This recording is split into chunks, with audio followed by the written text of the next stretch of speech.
वसईच्या वर्सोवा पुलाजवळ खोदकाम सुरू असताना मातीचा ढिगारा खचलाय। ढिगाराखाली अडकलेल्या 5 ते 7 व्यक्तींना बाहेर काढण्यात आलंय।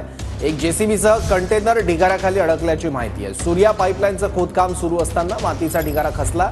जेसीबीचा चालक अद्याप ढिगाराखाली असल्याची माहिती आहे। आणखी माहिती घेऊ, आपले प्रतिनिधी विजय गायकवाड आता आपल्यासोबत आहे। विजय, रेस्क्यू ऑपरेशनची आत्ताची काय स्थिती?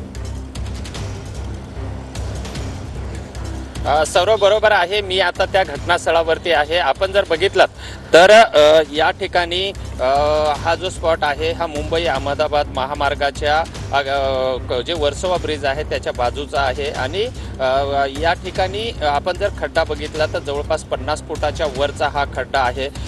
रात्री 7:30 ते 8च्या सुमारामध्ये हा जो मलबा आहे हा मलबा जेसीपी सह जो आतमधला गाळ काढणारी जी जेसीपी होती त्याच्यावरती पडलेला आहे आणि या ठिकाणी जेसीपी आणि तो जेसीपी चालक जो आहे याच सिमेंट कॉन्क्रीटच्या आतमध्ये दबला गेला असल्याचं सांगण्यात येत आहे।